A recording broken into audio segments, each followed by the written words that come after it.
Hello dear everyone, कैसे हो सब? बिल्कुल बढ़िया। तो चलिए, आज के क्लास का टॉपिक है अपने एमसीक्यूज पी ब्लॉक एलिमेंट से पढ़ेंगे आज हम लोग। क्लास 12 टर्म फर्स्ट एग्जाम के लिए मोस्ट इम्पॉर्टेंट टॉपिक है ये। आप सभी को पता है कि पी ब्लॉक एलिमेंट्स एक ऐसा अकेला टॉपिक है टर्म फर्स्ट के लिए जिसको 10 मार्क्स का वेटेज दिया गया है। अकेला 10 मार्क्स का है, बाकी सारे में कुछ ना कुछ एड ऑन है, मतलब 2-3 चैप्टर्स को मिला दिया गया है, उसके बाद उसको 15 मार्क्स का किया गया। लेकिन ये एकलौता ऐसा चैप्टर है जो 10 मार्क्स देगा आपको। 35 मार्क्स में 10 मार्क्स यही देगा, इसलिए इसको पढ़ना बहुत ज़रूरी है। इसका इंपॉर्टेंस आप समझ चुके हैं अभी तक कि कितना इंपॉर्टेंट चैप्टर है ये आपके लिए। और साथ ही साथ आपके क्लास 12 में पढ़ना है ग्रुप 15 से, ठीक है। ग्रुप 15 से आपको स्टार्ट करना है पढ़ना, तो 15, 16, 17 और 18 पढ़ना है आपको, ओके। उसमें भी बहुत डिटेल में नहीं पढ़ना है, बहुत ज़्यादा नहीं पढ़ना है। जितना पढ़ना है आपको सिलेबस के अकॉर्डिंग, उसी अकॉर्डिंग यहाँ पे एमसीक्यूज आपको दिखेगा। प्रैक्टिस कर लीजिए और इससे फ़ायदा ये होगा कि टर्म फर्स्ट के एग्ज़ाम में आप मैक्सिमम अच्छे से क्वेश्चन कर पाएंगे और तरीके से मार्क्स आपको आएगा। यानी 10 में 10 आप लाने की कोशिश करें इसमें, ठीक है। तो चलिए स्टार्ट करते हैं अपना क्लास। तो सबसे पहले देखिए, अलग अलग ग्रुप का मैं आपको अलग अलग वीडियो प्रोवाइड करूँगी। ये ग्रुप 15 का है, इसके बाद ग्रुप 16 आएगा, फिर 17 एंड देन 18 आएगा, ओके। तो देखिए ग्रुप 15 में कौन कौन सा एलिमेंट आता है वो सबसे पहले देख लीजिए। नाइट्रोजन, फास्फोरस, आर्सेनिक, एंटीमनी और बिस्मथ। तो ये सारा आपका ग्रुप 15 एलिमेंट है, ओके। ग्रुप 15 एलिमेंट है। इसका इलेक्ट्रॉनिक कॉन्फ़िगरेशन यहाँ देखिए। इलेक्ट्रॉनिक कॉन्फ़िगरेशन पे भी प्रैक्टिस कीजिएगा अपना। ध्यान रखिएगा कि सभी के पास अनपेयर्ड इलेक्ट्रॉन होता ही होता है और 3-3 अनपेयर्ड इलेक्ट्रॉन है, इसलिए मैंने ऐसे लिखा है ताकि आपको पता चले कि एक इलेक्ट्रॉन का मतलब है कि अनपेयर्ड इलेक्ट्रॉन है ये सारा का सारा, ठीक है। तो यहाँ पे आप 5 एलिमेंट्स देख रहे हैं, जिसमें से आपके सिलेबस के हिसाब से नाइट्रोजन और फास्फोरस मोस्ट इम्पॉर्टेंट होता है। यानी क्लास 12 का जो रेंज है अभी तत्काल जो सिलेबस है आप लोगों का, उस सिलेबस के अकॉर्डिंग नाइट्रोजन और फास्फोरस के बारे में पूरा डिटेल में आपको जानना है। मेथड ऑफ प्रिपरेशन जानना है, किस तरह से केमिकल और फिजिकल प्रॉपर्टीज़ में वेरिएशन आता है, ये सारी बातें आपको जाननी है। तो जाननी है उसके अकॉर्डिंग ही यहाँ पे आपको दिखेगा एमसीक्यूज़ और आप बनाएंगे। उसके बाद आपको समझ में आ जाएगा कि आपने कितना बढ़िया से पढ़ा है। और साथ ही साथ यहाँ पे आपको दिखेगा कुछ नया ट्राई किया है मैंने एमसीक्यूज़ के बताने के लिए आप लोगों को। अगर आपको अच्छा लगे वो ट्राई तो कमेंट सेक्शन में लिखिएगा कि हाँ ये अच्छा लगा मैम, आगे भी कंटिन्यू कीजिए, ओके। तो चलिए स्टार्ट करते हैं अपना पहला क्वेश्चन बनाना, ठीक है। द ग्रुप 15 और 5B group elements are commonly known as, क्या कहलाता है ये? तो जान लीजिए कि पेनिकोजेंस कहते हैं आपको। पेनिकोजेंस कहते हैं किसे? ग्रुप 15 एलिमेंट्स को कॉमनली, यानी जो भी आपने ऊपर देखा ग्रुप 15 एलिमेंट्स उन सारे को मिला के पेनिकोजेंस कहा जाता है। ये ध्यान रखिए, इस बहुत इंपॉर्टेंट होता है क्योंकि ग्रुप 15 आप पढ़ रहे हैं तो उसके बारे में जानना चाहिए, ठीक है। नेक्स्ट क्वेश्चन है हमारा, देखिए नेक्स्ट क्वेश्चन है which of the following occurs in free state. मतलब इसमें से 4 जो ऑप्शन दिए हैं nitrogen, phosphorus, arsenic and antimony, इनमें से कौन ऐसा है जो फ्री स्टेट में अकर करता है, पाया जाता है? तो देखिए इसमें नाइट्रोजन होगा इसका आंसर। एक्सप्लेनेशन मैंने दिया है, यही मैंने नया ट्राई किया है ताकि बच्चे जब पहले मैं सिर्फ आपको बता के आगे बढ़ जाती थी, बट यहाँ पे मैंने मेंशन भी कर दिया, लिख भी दिया है कि जिन बच्चों को लिखना होगा वो लिख भी सकते हैं कि इसका आंसर ऐसा क्यों हुआ, ठीक है। जैसे एक्सप्लेनेशन है, nitrogen gas is major component of air. आप सभी जानते हैं, हम सभी जानते हैं कि नाइट्रोजन क्या है, मेजर कंपोनेंट ऑफ एयर है, इसलिए ये फ्री स्टेट में पाया जाता है। नेक्स्ट क्वेश्चन देखेंगे। तो देखिए क्वेश्चन नंबर 3 है which element does not show allotropy. इनमें से कौन सा एलिमेंट है नाइट्रोजन, फास्फोरस, बिस्मथ और आर्सेनिक में से जो कि एलोट्रॉपी शो नहीं करता है? एलोट्रॉपी आप जानते हैं क्या होता है, ठीक है। एलोट्रॉपी का मतलब क्या होता है? एलोट्रॉपी का मतलब डिफरेंट, एक ही मतलब एलिमेंट एक ही हो लेकिन उसके डिफरेंट फॉर्म होते हैं, ठीक है, तो उसे एलोट्रॉपी कहते हैं। तो देखिए इसमें से सिर्फ बिस्मथ ऐसा होता है, एक्सेप्ट बिस्मथ इन ग्रुप 15 ऑल शोज एलोट्रॉपी, यानी बिस्मथ को छोड़ दिया जाए तो बाकी सबको एलोट्रॉपी होता है। तो इसमें आंसर क्या होगा हमारा? बिस्मथ, ठीक है। ध्यान रखिए क्योंकि ग्रुप 15 में फिक्स है एलिमेंट, बता दिया मैंने स्टार्टिंग में आपको, तो बिस्मथ ही इसका आंसर होगा, ओके। नेक्स्ट क्वेश्चन है हमारा क्वेश्चन नंबर 4, देखिए an inorganic compound producing organic compound on heating is sodamide, ammonium cyanate, soda lime, potassium cyanide. तो देखिए इनऑर्गेनिक कंपाउंड जिसको हीट करके आप ऑर्गेनिक कंपाउंड बनाते हैं वो कौन है, अमोनियम साइनेट। ये पता है हम लोगों को कि यूरिया फर्स्ट ऑर्गेनिक कंपाउंड है जो लेबोरेटरी में तैयार किया गया और वो बना था किस चीज़ से, इनऑर्गेनिक कंपाउंड से, जिसका नाम है अमोनियम साइनेट। तो अमोनियम साइनेट का फॉर्मूला होता है NH4CNO, उसको हीट करते हैं तो यूरिया बनता है। ठीक है, तो ये आपको समझ में आ गया। क्वेश्चन का आंसर हुआ हमारा क्या, अमोनियम साइनेट। नेक्स्ट हम लोग का क्वेश्चन है, देखिए phosphine on reaction with hydrobromic acid gives, phosphine यानी PH3 रिएक्शन करता है हाइड्रोब्रोमिक एसिड HBr के साथ तो क्या बनाता है। तो देखिए PH3 जब HBr के साथ रिएक्शन करता है तो बनाता है PH4Br, PH4Br। तो हमारा ऑप्शन कौन सा सही हो जाएगा, PH4Br। ठीक है, नेक्स्ट क्वेश्चन है हमारा, laughing gas is prepared by heating. Laughing gas N2O को बोलते हैं nitrous oxide, laughing gas nitrous oxide. Okay, तो नाइट्रस ऑक्साइड प्रिपेयर्ड होता है बाय हीटिंग ऑफ, यहाँ पे दिया हुआ है NH4Cl, NH4 whole twice SO4, NH4Cl NaNO3, NH4NO3। तो इसमें से किसको हीट करके बनाया जाता है, तो ये आपको ध्यान रखना पड़ेगा। ठीक है, तो NH4NO3 को जब हीट किया जाता है तो नाइट्रस ऑक्साइड यानी कि लाफिंग गैस बनता है N2O 2H2O। ठीक है, तो हमारा आंसर कौन सा हो जाएगा, NH4NO3। ओके, देखिए क्वेश्चन नंबर 7 है, the catalyst used in manufacture of HNO3 by Ostwald process is. ठीक है, ओस्टवाल्ड प्रोसेस से HNO3 बनाने में कौन से कैटलिस्ट का इस्तेमाल होता है, तो प्लैटिनम ब्लैक, फाइनली डिवाइडेड निकल, वेनेडियम पेंटाऑक्साइड, प्लैटिनम गाउच। तो यहाँ पे देखिए जब आप मैन्युफैक्चर करते हैं HNO3 का तो उसमें जो आप NH3 और O2 को मिला के हीट करते हैं तो उसके लिए कैटलिस्ट इस्तेमाल होता है कौन सा, PT प्लैटिनम गाउच। ठीक है, तो ये आपका नाइट्रिक ऑक्साइड बनता है बाय ओस्टवाल्ड मेथड। ये मेंशन है यहाँ पे ओस्टवाल्ड मेथड का देखना है आपको। HNO3 बनाया जाता है हैबर्स प्रोसेस से भी, लेकिन यहाँ प्रोसेस कौन सा कहा गया, ओस्टवाल्ड मेथड। ठीक है, तो इसमें कौन सा कैटलिस्ट इस्तेमाल होता है, प्लैटिनम गाउच। तो चूँकि हैबर्स प्रोसेस बहुत फेमस है, बहुत पॉपुलर है, तो सारे लोग याद रखते हैं उसे, लेकिन इसको भी ध्यान में रखिएगा, इसलिए यहाँ पे मैंने दिया है इस क्वेश्चन को।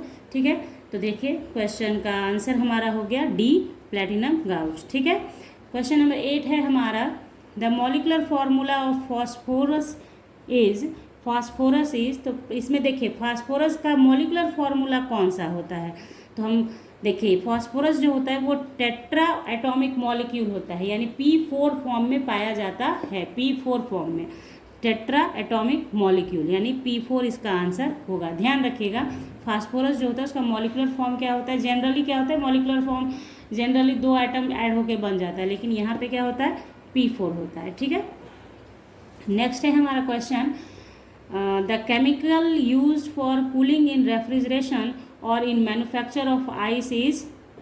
तो इसमें देखिए CH2, NH4OH, NH4Cl, liquid NH3। तो इसमें से किसका इस्तेमाल कूलिंग इन रेफ्रिजरेशन और मैन्युफैक्चर ऑफ आइस में इस्तेमाल किया जाता है, यानी मैन्युफैक्चरिंग ऑफ आइस करने में उसका इस्तेमाल होता है। तो आंसर होगा liquid ammonia due to high heat of evaporation. इसका हीट ऑफ इवापोरेशन बहुत हाई होता है जिसके कारण इस्तेमाल रेफ्रिजरेशन में किया जाता है। तो आंसर हमारा क्या होगा, liquid ammonia. Okay, next question देखते हैं हम लोग, most acidic oxide is. Given oxide है आपके पास, ये इसमें बताना है आपको, यानी कि ये ग्रुप 15 का ऑक्साइड है, तो इसमें बताना है कि इसमें सबसे ज़्यादा एसिडिक नेचर का कौन है।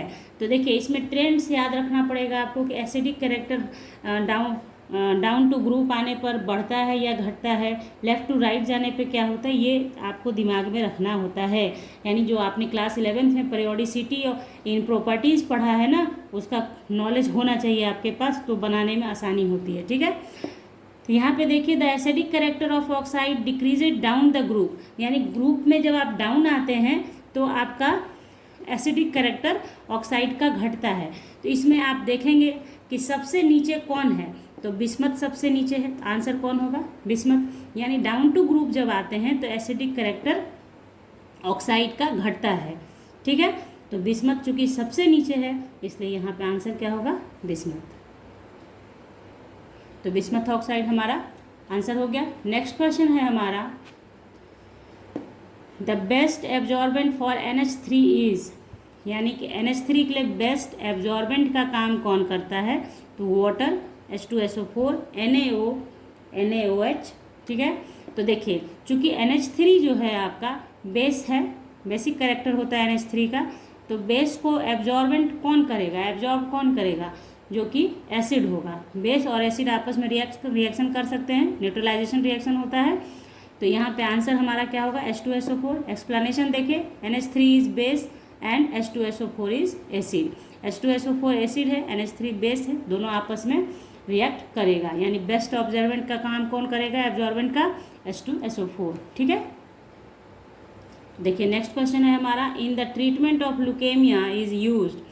ल्यूकेमिया बीमारी होती है जिसके ट्रीटमेंट के लिए किसका इस्तेमाल होता है? White phosphorus, red phosphorus, scarlet phosphorus और P32 आइसोटोप्स। तो देखिए यहाँ पे इसका आंसर आप याद रख कर लेंगे कि ल्यूकेमिया के ट्रीटमेंट के लिए P32 आइसोटोप्स जो कि रेडियो एक्टिव नेचर का होता है उसका इस्तेमाल किया जाता है, ठीक है। अब देखिए क्वेश्चन नंबर 13 है, मेटा फास्फोरिक एसिड इज, याद कर लीजिएगा इसे, बहुत इंपॉर्टेंट क्वेश्चन है आपके लिए। मेटा फास्फोरिक एसिड इज, तो यहाँ पे H3PO2, HPO3, H3PO3, H3PO4, तो इसका आंसर होगा HPO3। HPO3 को बोलते हैं मेटा फास्फोरिक एसिड, लेकिन इन लोगों को भी कुछ कुछ बोलते हैं, इनका भी नाम आप जान लें, मैंने यहाँ मेंशन कर दिया है, आप अपनी कॉपी पे लिख लेना।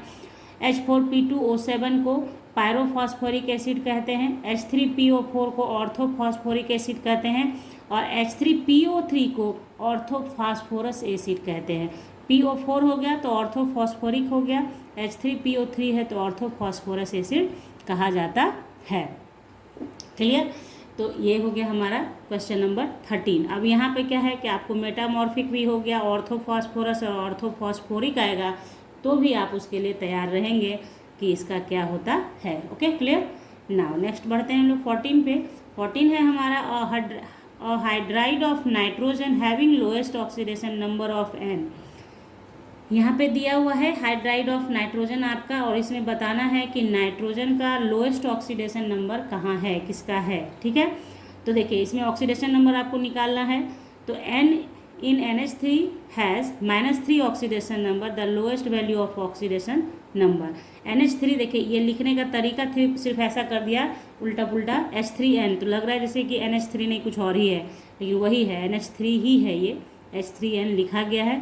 तो आपको पता है कि हाइड्रोजन और नाइट्रोजन में पॉजिटिव कौन रहेगा? H रहेगा, तो इसके +3 रहेगा तीनों मिला के, तो इसके ऊपर -3 रहेगा न्यूट्रलाइज करने के लिए, तो -3 होने के कारण इसका लोएस्ट ऑक्सीडेशन नंबर होगा, ठीक है। नेक्स्ट बढ़ते हैं हम लोग आगे क्वेश्चन नंबर 15 पे। क्वेश्चन नंबर 15 है हमारा, देखिए क्वेश्चन नंबर 15 है, liquid NH3, liquid ammonia bottles be open after cooling them in ice for some time, it is because liquid NH3, यानी कि NH3 जो लिक्विड NH3 जिस बॉटल में होता है उसको थोड़ा ठंडा करने के बाद ही ओपन किया जाता है, क्यों? इसका रीज़न क्या है? तो bring tears to the eyes, ठीक है, has a high vapour pressure, is a corrosive liquid, is a mild explosive. तो देखिए ये सही है कि आइज़ में टीयर्स लाता है, लेकिन उतना इफेक्टिव ये नहीं है। लेकिन सबसे ज़्यादा यहाँ पे जो ऑप्शन आपका बेटर ऑप्शन है, MCQs में भी ये देखना होता है कि कौन सा बेटर ऑप्शन है हमारा, है ना। तो यहाँ पे आपका बेटर ऑप्शन क्या है? जो NH3 लिक्विड NH3 होता है इसका वेपर प्रेशर बहुत हाई होता है, जिसके कारण अगर बिना आप इसको थोड़ा सा ठंडा किए खोलेंगे तो ये बॉटल से बाहर आ जाएगा और आपके लिए हार्मफुल होगा, ठीक है। तो एक्सप्लेनेशन मैंने दे दिया है यहाँ, if not cooled properly on opening cork the liquid will pump out. तो आंसर हमारा क्या होगा? Has a high vapour pressure, vapour pressure high होता है जिसके कारण ऐसा होता है। क्वेश्चन नंबर 16 है हमारा, the most reactive allotropic form of phosphorus is, phosphorus का मोस्ट रिएक्टिव एलोट्रॉपिक फॉर्म कौन सा होता है? Red phosphorus, yellow phosphorus, black phosphorus और वायलेट फास्फोरस। तो इसमें से जो होता है रिएक्टिव सबसे ज़्यादा कौन होता है, येलो या वाइट फास्फोरस जो होता है वो आपका मोस्ट रिएक्टिव होता है। ठीक है, द रिएक्टिविटी ऑफ येलो और वाइट फास्फोरस इज मैक्सिमम। तो आंसर हमारा क्या हो जाएगा, मोस्ट रिएक्टिव कौन होगा, येलो फास्फोरस। ओके, ठीक है, नेक्स्ट क्वेश्चन देखते हैं। 17 है हमारा, क्या देखिए, which hydride possess maximum complex forming nature. अब यहाँ पे हाइड्राइड दिया हुआ है, चूँकि ग्रुप 15 है, ग्रुप 15 एलिमेंट्स ही आ रहे हैं बार बार, NH3, PH3, bismuth, BiH3, SbH3। ठीक है, तो इसमें से कौन सा हाइड्राइड्स है जिसका कॉम्प्लेक्स फॉर्मिंग नेचर ज़्यादा होगा। तो आप सभी को पता है कि कॉम्प्लेक्स फॉर्मिंग कब होता है, जब आपका ligand lone pair of electron देता है ट्रांजिशन एलिमेंट्स को, तब कॉम्प्लेक्स का फॉर्मेशन होता है। तो यहाँ पे कौन सा सबसे ज़्यादा कॉम्प्लेक्स फॉर्मेशन में पार्टिसिपेट करेगा, तो lone pair density is maximum in NH3 due to its small size. यानी NH3 चूँकि ये सारा एलिमेंट एक ही ग्रुप का है, इसलिए प्रॉपर्टीज़ तो एक जैसा होगा ही होगा। अगर इसके पास लोन पेयर है तो इसके पास भी लोन पेयर होगा, इसके पास भी, इसके पास भी, क्योंकि ये हम लोग जानते हैं कि एक ग्रुप में जितने भी एलिमेंट्स होते हैं उनके प्रॉपर्टीज़ में सिमिलैरिटी पाई जाती है। लेकिन इसमें भी, इस सिमिलैरिटी में भी ये देखना होता है आपको कि कौन मैक्सिमम शो करता है उस नेचर को और कौन उससे कम। तो देखिए NH3 का चूँकि साइज छोटा है, सबसे ऊपर है, तो साइज छोटा है जिसके कारण क्या होगा, इलेक्ट्रॉन डेंसिटी इसका ज़्यादा होता है। यानी electron pair, lone pair electron जो होता है वो आसानी से ये डोनेट कर सकता है और कॉम्प्लेक्स का फॉर्मेशन कर सकता है। तो आंसर हमारा कौन सा हो जाएगा, ए। ओके, क्वेश्चन नंबर 18 देखते हैं हम लोग।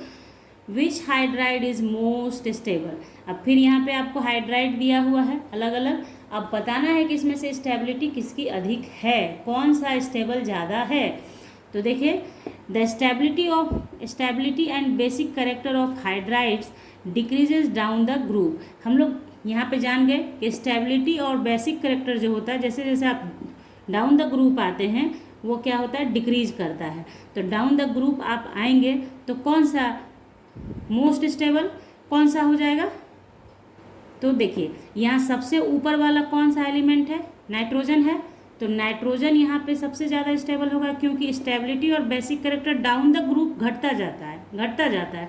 और यहाँ हमसे पूछ क्या रहा है, मोस्ट स्टेबल। तो सबसे ज़्यादा स्टेबल कौन सा हुआ, NH3 हुआ। बात आई समझ में आपके कैसे करना है।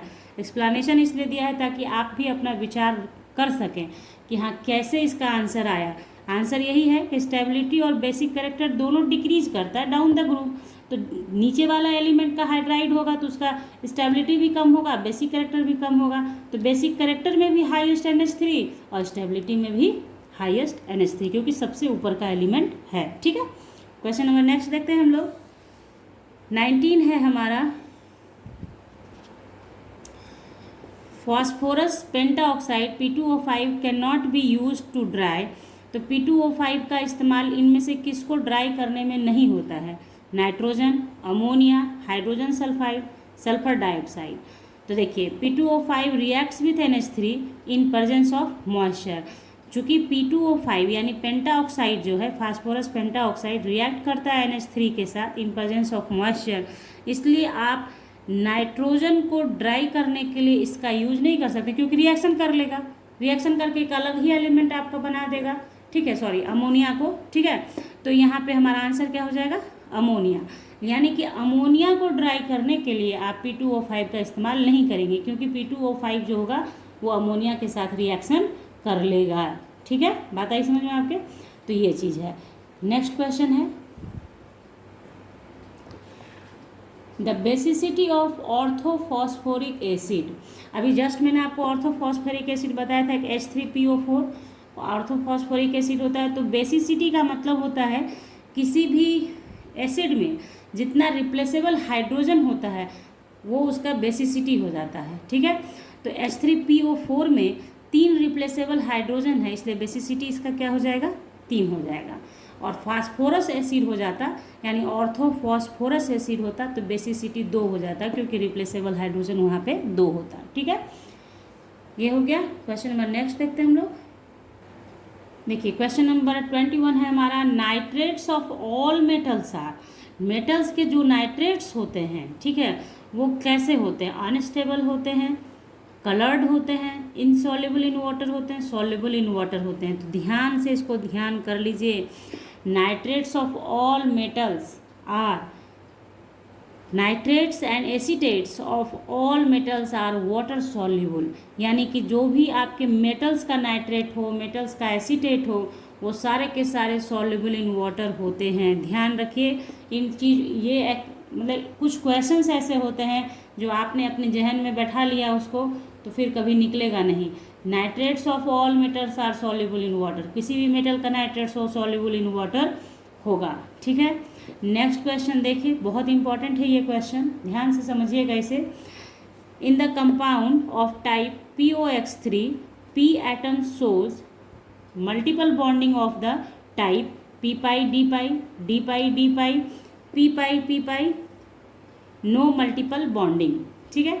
तो सबसे पहली बात POX3 है, तो इसमें किस तरह का हाइब्रिडाइजेशन होगा, तो POX3 है तो चूंकि सारा का सारा सिग्मा है तो sp3 हाइब्रिडाइजेशन हो गया। आपको पता है कि 4 सिग्मा तो sp3 हो जाता है, या 3 सिग्मा और एक लोन पेयर है तब भी sp3 होता है, लेकिन यहाँ पे जो दिखाया जा रहा है मॉलिक्यूल उसके अकॉर्डिंग sp3 हाइब्रिडाइजेशन हो गया। ये P having vacant d orbital, हम लोग सभी को पता है कि फास्फोरस के पास वैकेंट d ऑर्बिटल होता है। आप जब फास्फोरस का भी मैंने आपको दिखाया है, दिखाती हूँ फिर से। तो यहाँ देखिए फास्फोरस का जब मैंने लिखा है कॉन्फ़िगरेशन, तो 3s आया, 3p आया, तो 3d है ना इसके पास खाली वैकेंट ऑर्बिटल, जिसकी वजह से d खाली है इसका, वो एक्सेप्ट कर सकता है इलेक्ट्रॉन। जबकि नाइट्रोजन में 2s के बाद 2p ही होता है, 2d तो होता नहीं है, 3 ही होगा उसके बाद, इसलिए ये नहीं शो करता है वेरिएबल वैलेंसी उस फास्फोरस की तरह। तो चलिए वैसा क्वेश्चंस भी आएगा आगे। तो यहाँ आपने देखा तो d वैकेंट ऑर्बिटल होता है। आगे देखते हैं हम लोग, तो देखिए P having vacant d orbitals, P of O atom यानी P orbital of O atom and D orbital of phosphorus atom undergoes P pi D पाई, यानी कि ऑक्सीजन का P ऑर्बिटल और आपके फास्फोरस का D ऑर्बिटल आपस में ओवरलैपिंग करता है और बनाता है P पाई D पाई। तो आंसर हमारा फर्स्ट होगा P पाई D पाई, ठीक है। नेक्स्ट क्वेश्चन है हमारा PCl5 exist but NCl5 does not, because अभी जस्ट मैंने आपको दिखा के बोला था, मुझे नहीं पता था, नेक्स्ट क्वेश्चन वही हो जाएगा। तो देखिए PCl5 exist but NCl5 does not, तो nitrogen has no vacant d orbital, NCl5 is unstable, N2 is inert, none. तो आंसर हमारा क्या होगा, ए होगा। क्यों, क्योंकि नाइट्रोजन के पास वैकेंट d ऑर्बिटल नहीं होता है, इसलिए वो NCl5 नहीं बनाता है, और आपके फास्फोरस के पास होता है इसलिए वो बनाता है, ठीक है।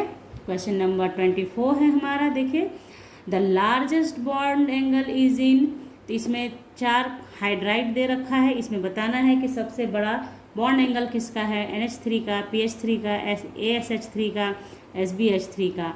तो देखिए bond angle of group 15 decreases down the group, जैसे जैसे आप डाउन द ग्रुप आते हैं बॉन्ड एंगल डिक्रीज करता है, डाउन द ग्रुप आते हैं बॉन्ड एंगल डिक्रीज करता है, ये ध्यान में आपके रह जाएगा, तो आप किसी का भी आंसर कर सकते हैं। तो down the group bond angle decrease करता है, तो लार्जेस्ट बॉन्ड एंगल किसका होगा, NH3 का होगा, क्योंकि सबसे ऊपर टॉप मोस्ट पे है ग्रुप में, टॉप मोस्ट पे है ग्रुप में, तो सबसे बड़ा बॉन्ड एंगल होगा।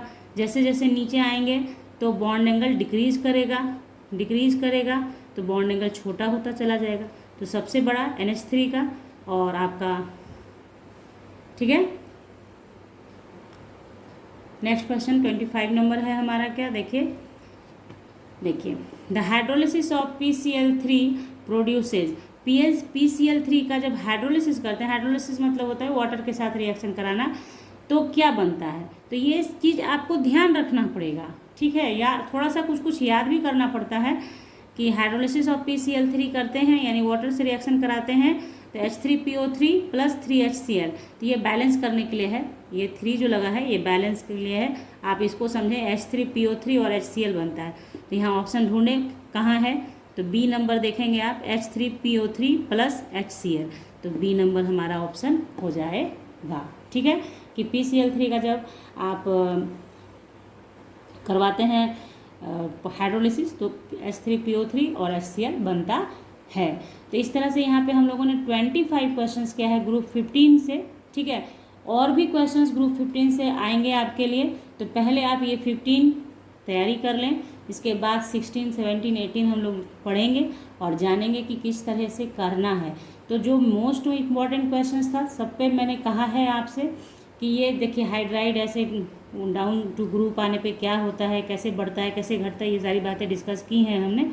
और ये जो आपको मैंने कहा कि ये जो मैंने एक्सप्लेनेशन देना स्टार्ट करा है आपको, अगर आपको ये अच्छा लगा हो तो ज़रूर बताइएगा वीडियो देखने के बाद कि हाँ ये ठीक है मैम, ये कीजिए कंटिन्यू।